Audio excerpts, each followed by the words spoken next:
Good morning. Hello, good morning everyone. आज reproduction in organism का last lecture, may be last lecture. थोड़ा सा exercise अपने को करना है। बच्चे को ज़्यादातर एनसीईआरटी वाली जो एक्सरसाइज में बोलते हैं कि सर मतलब वहाँ पे जो है उसका एक्सरसाइज किया करो। तो प्रोबेबल है कि आप लोग यदि बिल्कुल जो है पढ़ें ढंग से, मतलब आप मेरे लेक्चर को पूरा का पूरा देखते होंगे तो बिल्कुल एक्सरसाइज में कहीं दिक्कत नहीं होने जाने को है।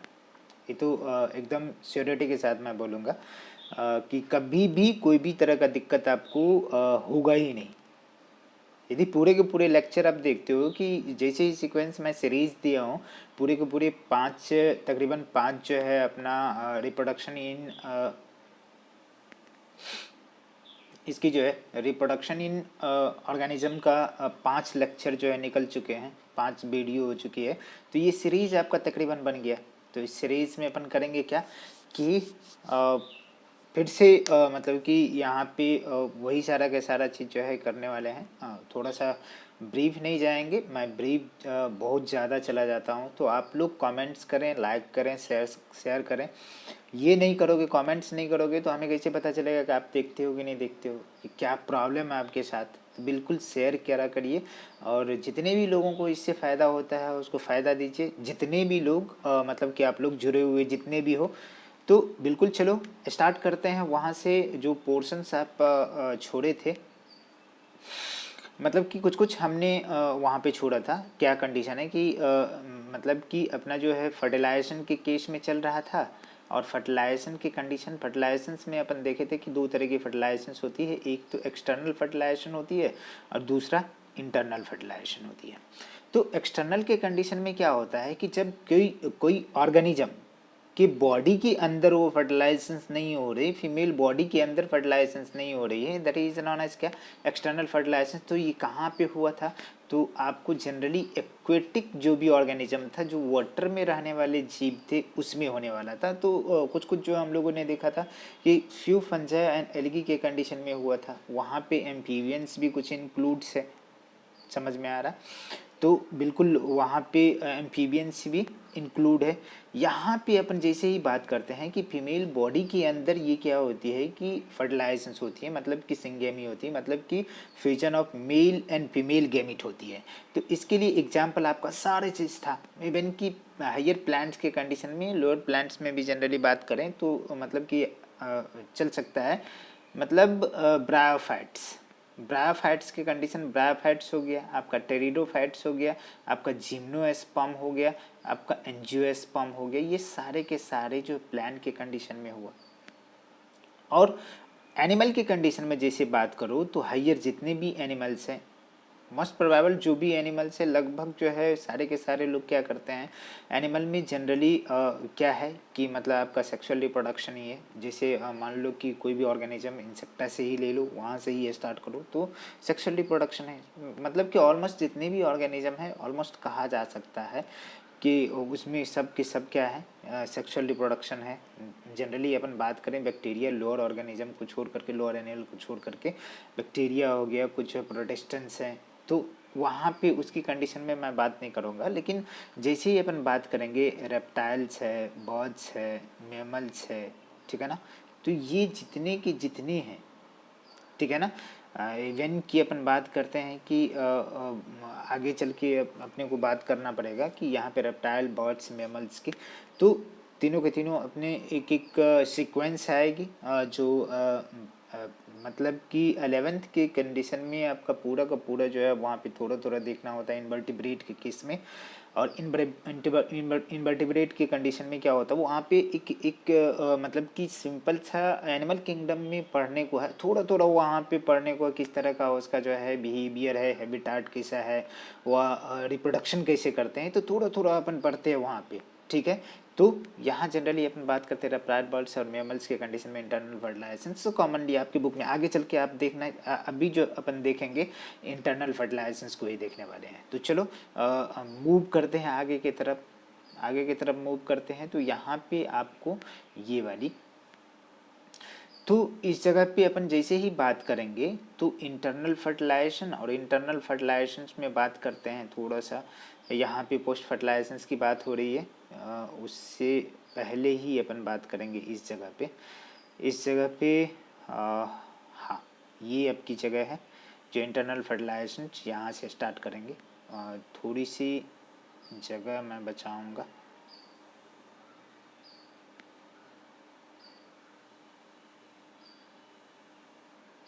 ठीक है, दिख रहा होगा। चलिए कोई नहीं, आगे की तरफ चलते हैं। आगे की तरफ चलने पे हमें देखिए यहाँ पे वही सारे के चीज़ कर रहे हैं कि इन मैनी टेरेस्टेरियल, टेरेस्टेरियल करने का मतलब समझते हैं। टेरेस्टेरियल मतलब जो ज़मीन पे रहने वाला, कहाँ पे, जो ज़मीन पे रहने वाला ऑर्गेनिज्म है वो टेरेस्टेरियल एनिमल्स है, belonging to fungi, higher animals, reptile, birds, mammals. Such as higher animals के कंडीशन में रेप्टाइल, बर्ड्स, मैमल्स अभी भी अपन चर्चा कर रहे हैं। Majority of the plants, bryophytes, pteridophytes, gymnosperm, angiosperm, syngamy occurs inside the body of the organism, that is known as क्या, इंटरनल फर्टिलाइजेशन। तो ये बातें हमने अभी अभी जरा सा एक स्लाइड पे मैं अपने पेज पे जा करके आपको दिखाया कि ये सारे के सारे चीज़ है। In all these organism, egg is a form inside the female body where fuse male and female gamete। वहाँ पे क्या होता है, मतलब कि मेल गैमेट जा करके फीमेल गैमेट से फ्यूज करते हैं। In organism exhibit external fertilisations. Male gamete क्या होते हैं जी, मोटाइल होते हैं। मेल गैमेट आर मोटाइल, ठीक है ना, has rest to female gamete order to fuse it. मतलब वहाँ पे जा करके वो क्या करते हैं, फ्यूज करते हैं, फर्टिलाइज करते हैं, सिंगेमी करते हैं। In this events through a number of sperm are produce, ठीक है ना, in is very large even through the number of sperm produce is very large. ज़्यादा मात्रा में, बहुत ही, आप जानते हो ह्यूमन के कंडीशन में मैंने बताया था कि एक इजैकुलेशंस में कितने, 2 से 4 ml तकरीबन, एनसीईआरटी लिखती है 2 से 3 ml। तो एक इजैकुलेशंस में 200 से 300 मिलियन स्पर्म होते हैं एक को फर्टिलाइज करने के लिए। तो सोचिए probability of the fertilisation in case of internal fertilisation is 100%, मतलब कि पूरे का पूरे। There is a significant reduction in number of egg produce यहाँ पे in seeded plant. However the non motile male gamete carried female gamete by the pollen tube, ठीक है। मतलब कि मेल गैमीट को क्या करता है कि पोलन ट्यूब की मदद से फीमेल गैमीट के पास जाएंगे। कहाँ, फीमेल गैमीट के पास जाएंगे। तो उस कंडीशन में क्या है कि उसको कैरी करने वाले कौन है भाई, कौन है, कैरी करने वाले कौन है, तो आपका पोलन ट्यूब है। आपको बताया हुआ कल के लेक्चर में, तो टेंशन नहीं लेने का, सब होंगे। अब चलिए यहाँ पे पोस्ट फर्टिलाइजेशंस के बारे में बात करते हैं। और पोस्ट फर्टिलाइजेशंस के कंडीशन में अपन बात करें तो पोस्ट फर्टिलाइजेशंस जनरली बात करते हैं कि after formation of zygote, zygote के फॉर्मेशन के बाद की बात करते हैं, तो उसे कहते हैं क्या, पोस्ट फर्टिलाइजेशन इवेंट। तो मतलब कि मेल और फीमेल, पहले तो अपन देखें कि 3 इवेंट्स है सेक्सुअल रिप्रोडक्शन में। बार बार मैं याद दिलाना चाहूँगा कि 3 इवेंट्स है। पहला इवेंट्स के कंडीशन में अपन बात करें तो pre fertilisation, fertilisation and post fertilisation, तो ये थर्ड स्टेप चल रहे हैं। यहाँ पे देखिए 1.2.3, ठीक है ना, तो तीसरा इवेंट है यहाँ पे। मतलब कि ये दूसरे सेक्सुअल रिप्रोडक्शन की दूसरा, यहाँ पे तीसरे टाइप के, ठीक है ना, तीसरे इवेंट्स के बारे में बात करते हैं। तो पोस्ट फर्टिलाइजेशन इवेंट्स के बारे में बात करते हैं। तो जायगोट फॉर्मेशंस के बाद के स्टेप जो होते हैं उस स्टेप को क्या कहते हैं, क्या कहते हैं उसको, पोस्ट फर्टिलाइजेशन। और पोस्ट फर्टिलाइजेशन के कंडीशन में क्या होता है, जायगोट बन जाते हैं और जायगोट में क्या होता है कि फर्दर माइटोसिस होने लगते हैं। मतलब कि जायगोट, इसे कह सकते हैं कि एम्ब्रियोजेनेसिस आप कह सकते हो। तो 2 इवेंट्स अपन देखें कि एक इवेंट्स तो क्या था, जायगोट का फॉर्मेशन हो गई, उसकी डेवलपमेंट होगी। यहाँ पे इसकी जो डेवलपमेंट हुई, तो डेवलपमेंट होने के बाद क्या बनता है जी, एम्ब्रियो बनता है। और एम्ब्रियो बनता है और यहाँ पे क्या होता है, दूसरा इवेंट्स और होता है जो सेल का क्या होता है, डिफरेंशिएशन होता है। थोड़ा सा मैं पीछे जाना चाहूँगा, एक्चुअली वहाँ पे सारे के सारे चीज़ दिए हुए हैं, थोड़ा सा पढ़ लो, उसके बाद जो है आगे अपन जाते हैं। मतलब कि यही सारी चीज़, ये सारे के सारे चीज़ समझाने हैं हमें कि सीधे तरीके से अपन बात कहें तो एक ही बात कहना चाहेंगे, क्या कि मतलब यहाँ पे जैसे ही बात करते हैं कि इसमें पोस्ट फर्टिलाइजेशन इवेंट के कंडीशन में दो चीज़ें देखेंगे। क्या क्या देखेंगे? पोस्ट फर्टिलाइजेशन इवेंट्स के कंडीशन में दो चीज़ें देखेंगे। दोनों चीज़ें क्या है? एक तो जायगोट में डेवलपमेंट, और जायगोट में जो डेवलपमेंट होगा वहाँ पे क्या होगा? दो चीज़ें होगा। एक तो सेल डिवीजन हो गया, मतलब कि एम्ब्रियोजेनेसिस की बात करेंगे सीधे तरीके से।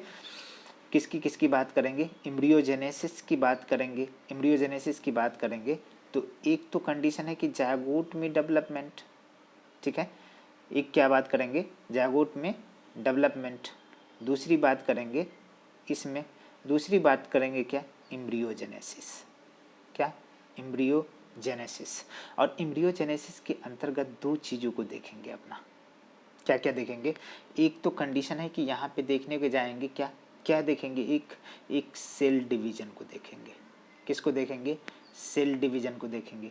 और दूसरा जो है सेल के डिफरेंशिएशन को देखेंगे। किसको? सेल डिफरेंशिएशन, दैट मीन्स कि लेबर ऑफ डिवीजन को देखेंगे। लेबर ऑफ डिवीजन कहने का मतलब होता है वहाँ पे जा कर के सेल से क्या करेंगे? टिश्यू बनेंगे। सबसे पहले तो सेल डिवीजन होगा। सेल डिवीजन कौन सा सेल डिवीजन बेटा? कि हम लोगों में जो डिप्लॉयड ऑर्गेनिज्म है, जायगोट के फॉर्मेशन के बाद का जो सेल डिवीजन होगा, वन एंड ओनली क्या होगा बेटा? माइटोसिस। क्या होगा? माइटोसिस होगा। बस सिर्फ और सिर्फ माइटोसिस। अब mitosis is responsible for increase in number of cell. क्या करेंगे? सेल के नंबर को बढ़ाएंगे। आपको समझ में आ रहा है ना? तो सेल के नंबर को बढ़ाएंगे। जितने सेल के नंबर बढ़ रहे हैं, इसका मतलब है कि सेल क्या करेगा? ग्रुपिंग करके क्या करेगा? टिश्यू को बनाएगा। टिश्यू ग्रुपिंग करके क्या करेगा? ऑर्गन को बनाएगा। ऑर्गन ग्रुपिंग करके ऑर्गन सिस्टम को बनाएगा। ऑर्गन सिस्टम क्या करेगा? किसी ऑर्गेनिज्म को बना देगा। ये सीक्वेंस थोड़ी सी समझ में आ रही है ना? तो मतलब कि यहाँ से अपन बात करना स्टार्ट करेंगे तो देखिए वही सारे के सारे चीज़ें यहाँ पे जायगोट के बारे में।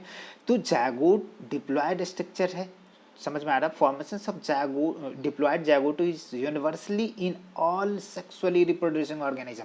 जितने भी रिप्रोड्यूसिंग ऑर्गेनिज्म है, सारे के सारे ऑर्गेनिज्म में जायगोट का फॉर्मेशन सर्टेन है, 100%। Organism with external fertilisation, zygote is formed external medium usually कहाँ पे? वाटर में। Whereas the exhibiting internal fertilisation, zygote is form inside the body of the organism. मतलब कि फीमेल की body के अंदर यदि एक्सटर्नल फर्टिलाइजेशन, तो जायगोट कहाँ बनेगा? भैया मेल और फीमेल गैमीट का फ्यूजन पानी में हो रहा है तो जायगोट भी पानी में बनेगा, वो एक्सटर्नल फर्टिलाइजेशन के केस में। लेकिन जैसे ही बात करेंगे कि इंटरनल फर्टिलाइजेशन के कंडीशन में, जो हम लोगों के कंडीशन, ह्यूमन के कंडीशन में होता है, मस्ट ऑफ द एनिमल के कंडीशन में होता है, तो कंडीशन क्या है कि वहाँ पे जायगोट कहाँ पे? फीमेल बॉडी के अंदर बन रहे होते हैं, ठीक है। अब चलिए further, development of zygote depend on the types of the life cycle of the organism has an environment it is exposed to it, ठीक है ना। In organism belongings to the fungi, algae, zygote develop thick wall that is resistance to the desiccation and damage. मतलब कि उसके damage और सूखने, गलने और सड़ने, फटने से को बचाने के लिए क्या करते हैं? एल्गी और फंजाई के कंडीशन में देखो, दो गैमीट है, दोनों गैमीट फ्यूज किया, फ्यूज करने के बाद जो है एक जायगोट बना दिया। ये हो सकता है मेल गैमीट हो, ये हो सकता है फीमेल गैमीट हो, ये क्या हो गया? जायगोट हो गया। जायगोट जो बना, इसके ऊपर में एक थिक कवरिंग बना लेगा ताकि ये डेसिकेशन सबसे, किसकी कंडीशन में भाई? किसकी कंडीशन में? तो फंजाई और एल्गी के कंडीशन में जायगोट एक थिक वॉल जो क्या करता है? अनफेवरेबल कंडीशन को टॉलरेट करने के लिए उसको डेसिकेशन, मतलब कि टूटने फूटने और डैमेज होने से बचाता है, ठीक है ना। अब है it undergo the period of the rest before the germination, मतलब कि इट्स रेस्ट पीरियड, मतलब रेस्ट कर रहे हैं जर्मिनेशन से पहले। जैसे फेवरेबल कंडीशन आएगा जर्मिनेट कर जाएगा। In organism in a haplontic life cycle, class 11 में पढ़ चुके हो, तो जायगोट डिवाइड बाय द क्या भाई? Meiosis to form haploid spore that grow into the haploid individual. मतलब कि थोड़ा सा मैं पेज लेना चाहूँगा, हाँ बिल्कुल, उस पर थोड़ा सा समझने का है, ज़्यादा नहीं समझना है। यहीं पे रहने दीजिए। क्या कंडीशन है कि देखिए ये हमारा जो है मतलब कि ये हैप्लॉइड ऑर्गेनिज्म है। तो हैप्लॉइड वाले के बारे में बात करते हैं अपन। किसको? हैप्लॉइड वाले के बारे में बात करेंगे। हैप्लॉइड मतलब एन, जिसकी बॉडी जो है, बॉडी कैसा होगा, बॉडी कैसा होगा एन वाला कंडीशन में। तो यहाँ पे दोनों के दोनों जो है गैमीट देंगे, मतलब कि मेल भी है और फीमेल भी है, तो दोनों जो गैमीट देगा, यहाँ पे जो दोनों के दोनों गैमीट दे रहे हैं वो माइटोसिस के थ्रू देगा भैया, क्योंकि एन ये भी है और ये एन ये भी है, दोनों के दोनों मियोसिस देगा तो n/2 हो जाएगा, ऐसा नहीं होने का, माइटोसिस। तो ये जो क्या किया कि गैमीट जो दिया है, आपका गैमीट जो दिया है ये n ही देगा, ये n ही देगा, और दोनों ये फ्यूज कर जाएंगे और 2n बनाएंगे, जिसको क्या कह दिया आप? जायगोट। जायगोट कहे, और जायगोट की कंडीशन में जैसे ही अपन बात करेंगे कि जायगोट बना, अब जायगोट में क्या होगा, यहाँ पे जायगोटिक मियोसिस होगा। क्या होगा? जायगोटिक मियोसिस होगा। ये जायगोट क्या करेगा? मियोसिस से बटेंगे और ये क्या बनेंगे? हैप्लॉइड स्पोर बनाएंगे। क्या बनेंगे? हैप्लॉइड स्पोर बनाएंगे। ये स्पोर क्या करेंगे? जर्मिनेट करेंगे और हैप्लॉइड ऑर्गेनिज्म को बना देंगे। पूरा का पूरा माजरा समझ में आया गया। ये हैप्लॉन्टिक लाइफ साइकिल वाली कहानी है, जो हैप्लॉइड जिसकी मेन बॉडी हैप्लॉइड होती है उसकी कहानी है। जैसे अपन बात करते हैं डिप्लॉयड वाले के बारे में बात करूँ, तो डिप्लॉयड वाले के कंडीशन में आपको बात करते हैं किसका? डिप्लॉयड का। और डिप्लॉयड में क्या होता है? उसका मेन बॉडी कितना होता है? 2n। तो यहाँ पे वही सिनेरियो, मतलब कि अपन यहाँ पे मेल लेंगे और दूसरी जगह पे फीमेल लेंगे, तो ये भी 2n भाई इसकी मेन बॉडी, ये भी 2n इसकी मेन बॉडी, ये फीमेल है, ये सॉरी मेल ले लो, फीमेल ले लो, तो ये गैमीटोजेनेसिस करेंगे। क्या करेंगे? गैमीटोजेनेसिस करेंगे। गैमीटोजेनेसिस करेंगे तो ये क्या करेंगे? गैमीट को बनाएंगे, मेल गैमीट को बनाएंगे, ये फीमेल गैमीट को बनाएंगे। तो मेल गैमीट को क्या कहते हो आप? स्पर्म कहते हो। फीमेल गैमीट को क्या कहते हो? एग या ओवम कहते हो। ये दोनों के दोनों जो बने, तो यहाँ पे क्या होता है बेटा? मियोसिस के थ्रू जो गैमीट बनते हैं, तो एग और ये स्पर्म क्या हो जाएगा? हैप्लॉइड हो जाएगा। दोनों हैप्लॉइड वाले फ्यूज किए, फ्यूजन मतलब फर्टिलाइजेशन किए, एक डिप्लॉयड स्ट्रक्चर को बनाया जिसको जायगोट कहे। इसमें फर्दर जो होगा बेटा, माइटोसिस के जरिए, इसमें माइटोसिस हो रहा, बार बार माइटोसिस होगा जायगोट के अंदर, नंबर ऑफ सेल बनेंगे, उसमें डिफरेंशिएशन होगा, लेबर ऑफ डिवीजन होगा, और उस सिचुएशन में क्या होगा कि न्यू ऑर्गेन बॉडी पार्ट्स बनना स्टार्ट हो जाएगा। तो जायगोट है, जायगोट है, और जायगोट के बाद जो है क्या हो जाएगा? इसमें डिवीजन होगा। कैसा? माइटोसिस। अब माइटोसिस डिवीजन होने के बाद क्या होगा? Increase in number of cells. Cells की नंबर इंक्रीज करे तो यहाँ पे ये क्या होगा? डिफरेंशिएशन होगा, मतलब लेबर ऑफ डिवीजन होगा। तो क्या करेंगे? ये टिश्यू बनाएंगे, टिश्यू बनाएंगे, टिश्यू से क्या होगा? ऑर्गन बनेगा, ऑर्गन से क्या बनेगा? ऑर्गन सिस्टम बनेगा, ऑर्गन सिस्टम से क्या बनेगा? कोई ऑर्गेनिज्म बन गया। तो ऑर्गेनिज्म कैसा होगा? डिप्लॉयड होगा। ये बातें समझ में आ रहा है? बेसिक बातें हैं, ये हर जगह आपको समझने को होगा। चलिए अब अपने मेन पेज पे वापस आते हैं, थोड़ा सा इसको समझने का कोशिश करते हैं। तो हम लोग थे कहाँ पे थे? मतलब कि इसी जगह पे हैं। थोड़ा सा अपन यहाँ पे बात करेंगे। चलिए, करेंगे formation of diploid zygote is universally sexually reproducing organism. Fertilisation external होता है तो जायगोट बनता है एक्सटर्नल मीडियम में, कहाँ पे? वाटर में। और जहाँ पे एग्जिबिटिंग इंटरनल फर्टिलाइजेशन, जायगोट बनता है फीमेल बॉडी के अंदर में, ठीक है ना। Development of zygote depend on the types of life cycle. अपन दोनों लाइफ साइकिल, हैप्लॉन्टिक डिप्लॉन्टिक दोनों लाइफ साइकिल देख लिए हैं। Organism environment exposed, organism belongs to the fungi, algae. Zygote develop thick wall that is resistance to the desiccation and damage, ठीक है ना। Undergo the period of rest before the germination होने से पहले कि क्या करते हैं? रेस्ट स्टेज में ऑर्गेनिज्म हैप्लॉन्टिक लाइफ साइकिल को फॉलो करते हैं। उसमें क्या होता है? जायगोट जो है वहाँ पे बिफोर इट, चलो यहाँ से, it undergo the period of rest before germination, वहाँ हो गए एल्गी फंजाई का। इन organism with haplontic life cycle as you read in class 11th, haplontic life cycle, zygote divide by the meiosis to form haploid spore. Zygote में क्या होगा, zygotic meiosis हुआ, that grew into the haploid organism, अभी बात की है। अब what kind of development takes place in zygote in organism, diplontic और हैप्लॉन्टिक कंडीशन है। अभी हमने दोनों को बात किया कि क्या होंगे, हैप्लॉन्टिक के जायगोट में क्या होता है, हैप्लॉन्टिक के जायगोट में क्या होता है, जायगोट में मियोसिस होता है, और डिप्लॉन्टिक के जायगोट में क्या होता है, माइटोसिस होता है। बिल्कुल। अब जायगोट क्या है जी, बहुत ही इंपॉर्टेंट लिंक है जो कंटिन्यूटी बनाता है from one generation to another generation. एक जनरेशन से दूसरे जनरेशन में जाने के लिए क्या करता है, ये वाइटल लिंक है, ये महत्वपूर्ण योजक कड़ी है जो क्या करता है, दो जनरेशन्स को जोड़ के रखता है। अभी आने वाले जनरेशन जो बच्चे हैं वो दोनों के बीच के क्या होंगे, योजक करी हो गए, बनने से पहले दोनों के बीच का योजक करी जो एक जनरेशन को दूसरे जनरेशन से जोड़ते हैं। Zygote is a vital link that ensure continuity of species between organism one generation to the next generations. Every sexually reproducing organism including human being a single cell zygote develop from a single, जितने भी organism है वो single cell zygote से develop होता है। तो बेटा ये बातें सब समझ में आ गया। अब थोड़ा सा यहाँ पे अपन बात करेंगे, थोड़ा सा एक्सरसाइज भी करनी है अपने को, एक्सरसाइज भी करना है, तो टेंशन नहीं लीजिए, एक्सरसाइज करना है, यहाँ पे एक्सरसाइज करेंगे। एक्सरसाइज के लिए थोड़ा सा समय बचाना पड़ेगा। चलिए यहाँ पे बात करते हैं।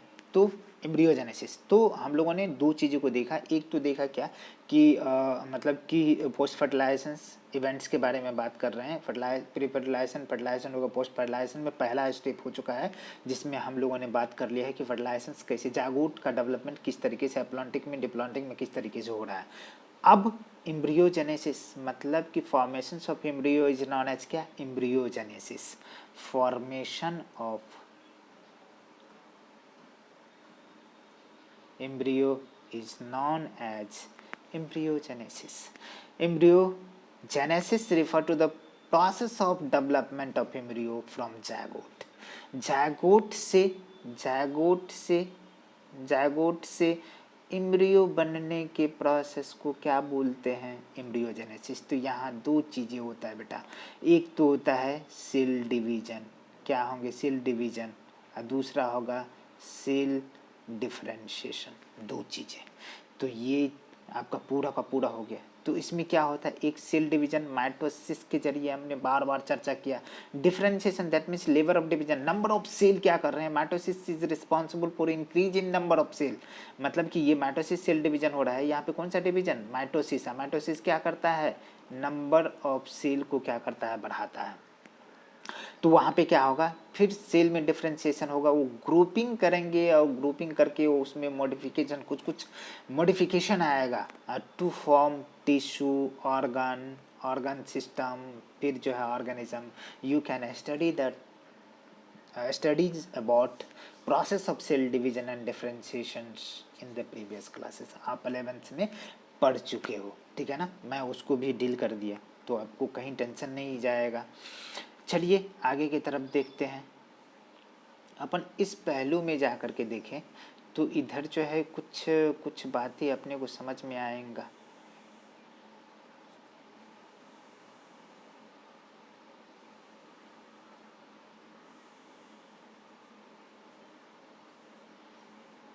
चलिए, ज़्यादा कुछ नहीं है, उतनी चीज़ें।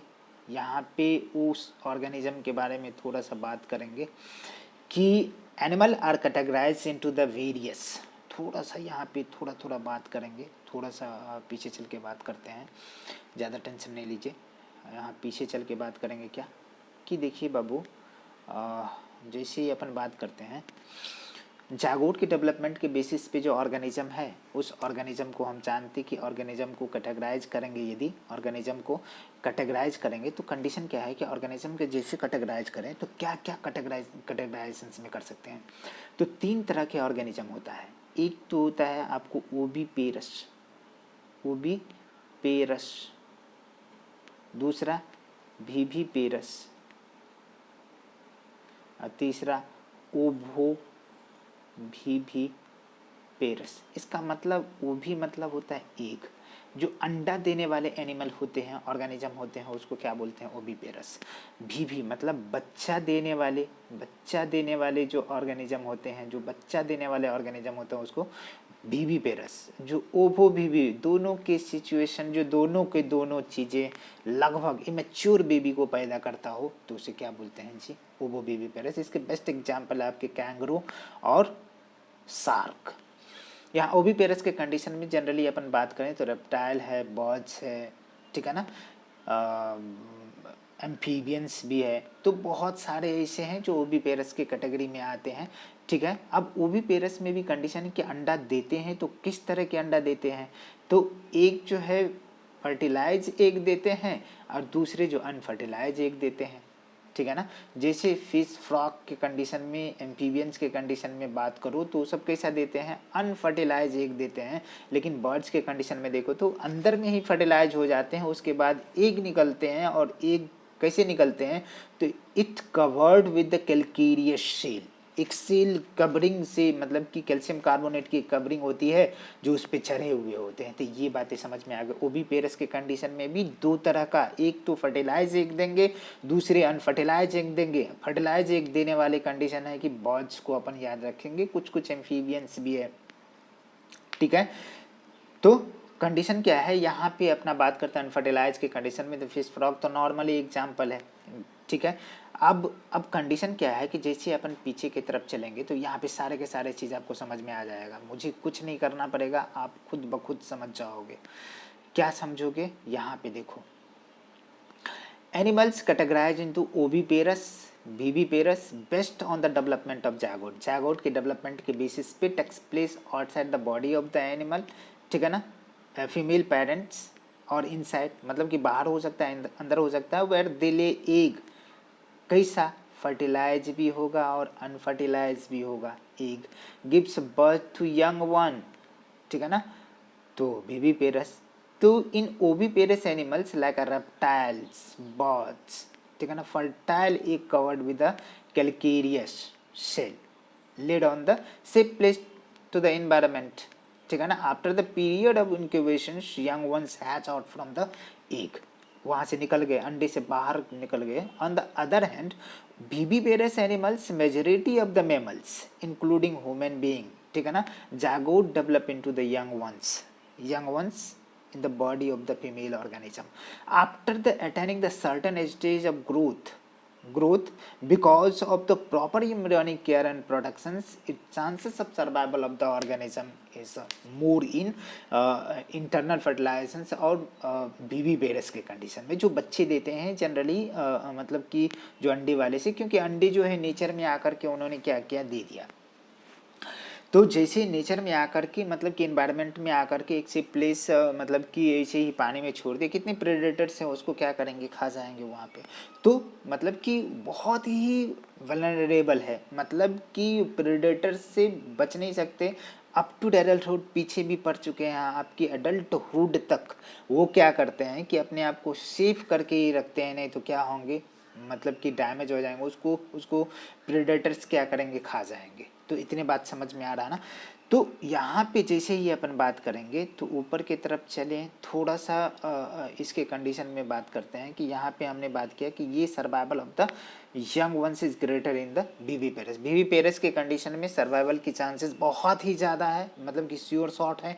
और ओविपेरस के कंडीशन में बहुत ही कम है। रीज़न क्या है कि वो अंडे जो है सेफ प्लेस पे तो देते हैं, बट उनको क्या पता कि कोई भी प्रेडेटर्स उनके उसके आजू बाजू घूम रहे हैं। अब फ्लावरिंग प्लांट के कंडीशन में पोस्ट फर्टिलाइजेशन चेंजेस क्या होते हैं, तो मैं सिंपल शब्दों में बताता हूँ कि यहाँ आपके पास एक जो है फ्लावर है, ये थैलमस ले लीजिए, इसके ऊपर जो है फीमेल वाला पार्ट ले लीजिए, ये मेल वाला पार्ट ले लीजिए, ये मेल वाला पार्ट ले लीजिए, ये थोड़ा सा कैलिक्स कोरोला, ये कैलिक्स, ये कोरोला, ये एंडोसियम, ये गायनोसियम, यहाँ पे ओवरी। तो चलिए यहाँ थोड़ा सा मैं बात करता हूँ, थोड़ा सा लिटिल बिट, मैं ज़्यादा नहीं बात करूँगा, थोड़ा सा ही। देखिए टाइम तो बहुत ही ज़्यादा लग रहे हैं, एक्चुअली टाइम लगना तो है ही, इसके लिए टेंशन मत लीजिए, टाइम लगेगा ही। तो यहाँ पे अपन जैसे ही बात करें तो इस कंडीशन में क्या बात करते हैं कि थोड़ा सा मतलब कि जैसे ही post fertilisation changes in post fertilisation changes in flowering plant, किसके? फ्लावरिंग प्लांट के कंडीशन में पोस्ट फर्टिलाइजेशन जो चेंजेज होते हैं उसकी बात करें तो क्या क्या चेंजिंग होते हैं। मैं दूसरे मतलब कि फिर से आगे बढ़ता हूँ। पोस्ट फर्टिलाइजेशन चेंजेज क्या होते हैं? जो चेंजेज है वो क्या होते हैं कि जैसे फ्लावर के कंडीशन में जैसे मैं बात करूँ तो कैलिक्स है, कैलिक्स कोरोला, ये दोनों के दोनों पार्ट तो गए। एंडोशियम, ठीक है, एंडोशियम के भी पार्ट जो यूज होना था वो जो है एंथर के कंडीशन में पॉलन ग्रेन, पॉलन ग्रेन के कंडीशन में गैमीट। तो ये बन के जो भी हो गया, मतलब कि ये भी गया, ये भी गया, ये भी गया, तो ये तीनों के तीनों कैलिक्स कोरोला, मतलब कि इसके जो यूनिट होते हैं वो सेपल बोलते, कैलिक्स को, कोरोला के यूनिट को पेटल बोलते, एंडोशियम के यूनिट को स्टामेन बोलते। ये तीनों के तीनों पार्ट गया, क्या? कैलिक्स गया, कोरोला गया और एंथर गया। मतलब कि कंडीशन है सेपल पेटल सब के सब झड़ गए। बचे क्या बाबू? आपके पास जो है फीमेल वाले पार्ट बचे, और फीमेल वाले पार्ट के कंडीशन में ये स्टिग्मा है, ये क्या है? ये ओवरी है, ये स्टाइल है, ये स्टिग्मा, ये स्टाइल, ये ओवेरी, ठीक है ना। ओवरी के अंदर में क्या होता है बाबू? क्या होता है? ओव्यूल होता है, और ओव्यूल के अंदर जो होता है बाबू क्या होता है? एग होता है। तो यही अपन बात करते हैं कि जो भी चीज़ें होते हैं ये ओवरी, अब चेंजेस क्या होते हैं कि जनरली ये सब भी गए, इसके ये भी पार्ट चले गए, ठीक है ना। ओवरी जो है, ओवरी चेंज हो जाते हैं किस में? फ्रूट में, ओवरी फ्रूट में, ओव्यूल सीड में, ठीक है ना। और ये कंडीशन है कि यहाँ पे अपन बात करते हैं तो मतलब कि सीधे शब्दों में एक तो अंदर ही है, ये चीज़ें हैं, और ओवरी की वॉल जो है ये चेंज हो जाते हैं पेरिकार्प में। तो ये तीनों के तीनों चीज़ें आपको दिखेंगे। पीछे चलोगे तो आपको सारे के सारे चीज़ें यहाँ पे नज़र आएंगे। मैं सिर्फ पढ़ दूंगा, आपको सब कुछ भली भांति समझ में आ जाएगा। Post fertilisation changes in flowering plant, वो क्या क्या चेंजिंग है देखिए, क्या क्या चेंजिंग हो सकता है। ये चेंजिंग के कंडीशन में flowering plant zygote form inside the ovule, ठीक है ना। ओव्यूल के अंदर क्या बनते हैं? जायगोट बनते हैं। After fertilisation sepal petal stamen, ये तीनों के तीनों पार्ट क्या होते हैं? फॉल हो जाते हैं, गिर जाते हैं। Can you name A plant पर, ये आपके लिए एक क्वेश्चन है कि आप उस प्लांट का नाम बताओ जिसमें आफ्टर फर्टिलाइजेशन जो है पोस्ट फर्टिलाइजेशन चेंजेस के बाद भी सेपल, मुझे कमेंट्स करना है, जितने भी लोग देखते हो आपको कमेंट्स करना है कि सेपल में, मैं आपके लिए क्वेश्चन छोड़ रहा है, सेपल जो है रिमेन्स बच जाते हैं after fertilisation, post fertilisation changes के बाद भी फ्रूट में। The pistil flower, the pistil flower remains attach to the plant. Pistil मतलब कि फीमेल रिप्रोडक्टिव पार्ट का एक यूनिट की बात करते हैं। जायगोट डेवलप होता है किस में? फ्रूट में। जायगोट किस में? फ्रूट में। ओवरी किस में? in which thick wall is called pericarp, and a protective function होते हैं उसके पेरिकार्प का। After dispersal of seed germinate undergo the favourable condition and then form plant. यहाँ पे चलिए कुछ कुछ चीज़ें हैं आपको दिखाना है कि मतलब इसको क्या कहे हैं। यहाँ पे देखिए, ये जो है ये सीड हो गया, ये पेरिकार्प हो गया, ये पी है, देख रहे हैं ना, कुछ कुछ सीड दिया हुआ है। तो P stands for the pericarp और S stand for the seed, ये सारे चीज़ देख लेना। अब आप चलिए, आपको देखना क्या है कि ये समरी आपको पढ़ना ही पढ़ना है, आपको पढ़ना ही पढ़ना है। Must important, very very important, आपको पढ़ना है बिल्कुल, इसको छोड़ने का नहीं है, पूरा का पूरा पढ़ना है। चलिए इसको भी पढ़ना है।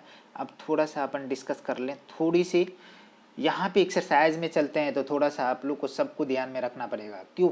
देखना कि बहुत सारे क्वेश्चन ऐसे मिलेंगे आपको जो बिल्कुल बताते हैं कि भैया आपको सेक्सुअल रिप्रोडक्शन क्या होता है, सेक्सुअल रिप्रोडक्शन क्या होते हैं, दोनों में डिफरेंसेस क्या होते हैं, क्लोन क्या होता है, मार्फोलॉजिकली और जेनेटिकली एग्जैक्ट कॉपी होते हैं किसका, आपका जो है ये पेरेंट प्लान के जो जो असेक्सुअल रिप्रोडक्शन के थ्रू, वेजिटेटिव रिप्रोडक्शन के थ्रू होते हैं।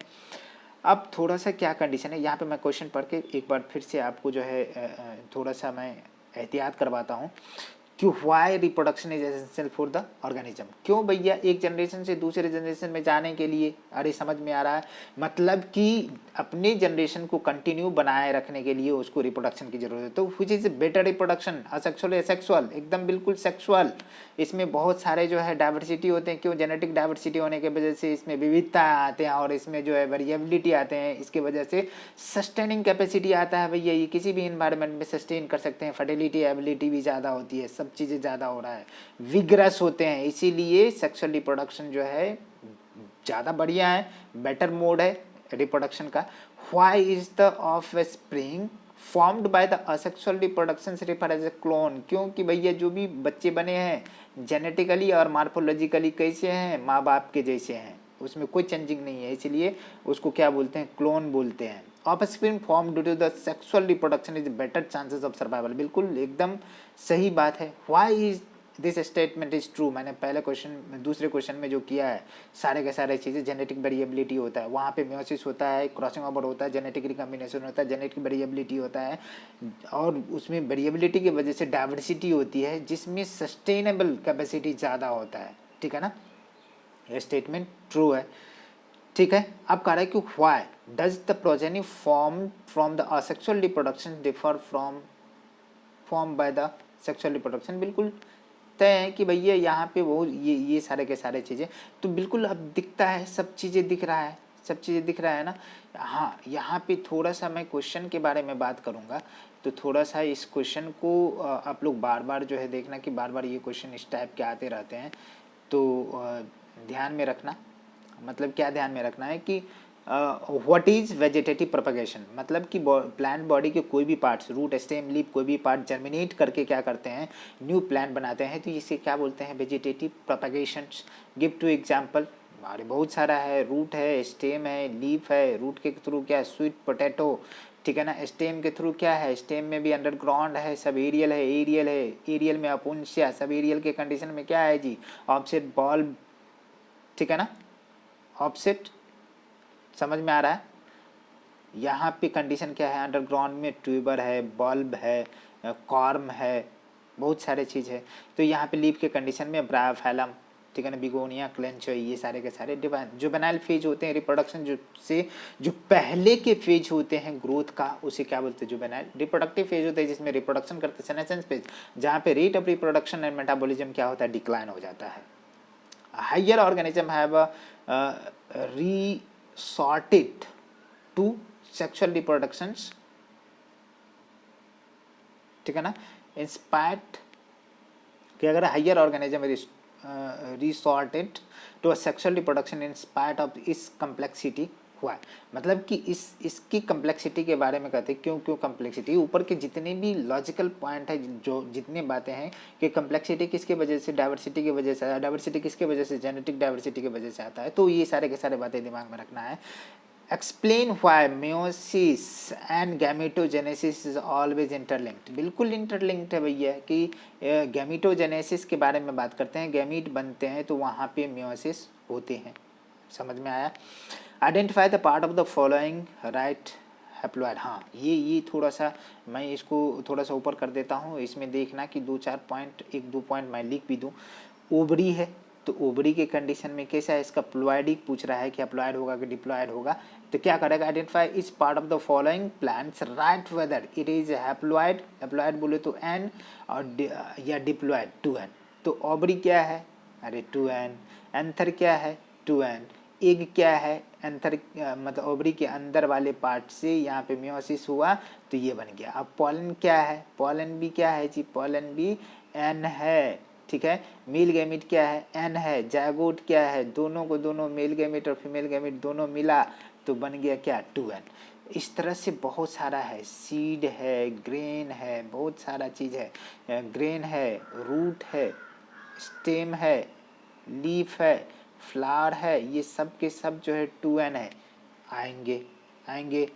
अब आप कर लेना क्या, डिफाइन द एक्सटर्नल फर्टिलाइजेशंस, ठीक है ना। मेंशंस इट्स एडवांटेज, एडवांटेज के कंडीशन क्या है कि यहाँ पे एक्सटर्नल फर्टिलाइजेशंस का डिसएडवांटेज क्या है कि भैया बहुत सारा ये मतलब कि पहले तो बहुत सारे जो है गैमीट देते हैं, जैसे कि पूरा जो है एनर्जी उनकी पोटेंशियल लॉस करनी पड़ती है। और दूसरी चीज़ें हैं कि ये प्रेडेटर्स के लिए वनरेबल होता है, जो प्रेडेटर्स इसको खा जाते हैं, ठीक है ना। Define difference between the zoospore and zygote. Zoospore एक स्पोर है, ठीक है ना। जागोट जो है क्या है जी, 2n वाली कंडीशन है, डिप्लॉयड है। सिंपल से शब्दों में समझ में आ रहा है। हाँ, यदि यहाँ पे ये क्वेश्चन होता है कि जागोस्पोर और जागोट में क्या अंतर है, तो अंतर बन सकता था। मैं ये आपके लिए क्वेश्चन छोड़ा जाता हूँ, what do you mean by zygospore and, sorry, zygospore, हाँ जूस्पोर यहाँ दिया है, तो ये तो एन ही हो गया, यहाँ पे 2n। ये जागोस्पोर एंड जागोट की डिफरेंस मैं पूछ रहा हूँ आपसे। डिफ्रेंशिएट बिटवीन गैमीटो, क्या है, गैमीटोजेनेसिस, एम्ब्रियो। अरे भैया, गैमीट के बनने के प्रोसेस को क्या बोलते हैं, गैमीटोजेनेसिस, और एम्ब्रियो बनने के प्रोसेस को क्या बोलते हैं, एम्ब्रियोजेनेसिस। डिफरेंस लिखना है तो गैमीट जो बनता है वो कैसा होता है, ऐसा। यहाँ पे क्या होता है, नंबर, यहाँ पे मियोसिस, मतलब कि मियोसिस के जरिए बनता है जर्मिनल सेल्स में। और यहाँ पे क्या होता है, माइटोसिस, माइटोसिस होती है, मतलब कि, और दूसरे जो है डिफ्रेंशिएशन होता है, हो जाए। What is bisexual flower, bisexual flower कौन है, उसका एग्जाम्पल आपसे पूछा जा रहा है। तो एज पर एग्जाम्पल मैं क्या कर रहा हूँ, पी को दे रहा हूँ, याद रहेंगे, पी को दे रहा है। और बहुत सारे ऐसे एग्जाम्पल आपसे मांग रहे हैं, तो आप ये सब क्वेश्चन लगभग लगभग कर लेना, ठीक है ना। कंपेयर करना है कि why offspring of behaviours animals is greater risk as compare to the offspring produce by the oviparous. Viviparous में किस में ज़्यादा रिस्क है, ये तो समझ में आ रहा है ना, ओविपेरस विविपेरस। तो रिस्क किस में है जी, ओविपेरस में। बाहर देते हैं, खतरा है, रिस्की है, लेकिन ये अंदर है तो वो सब प्रोटेक्टिव है। ये भी क्वेश्चन आप करना, सारे के सारे क्वेश्चन, ठीक है। Best of luck. आपकी चैप्टर कंप्लीट होती है यहाँ फिर से।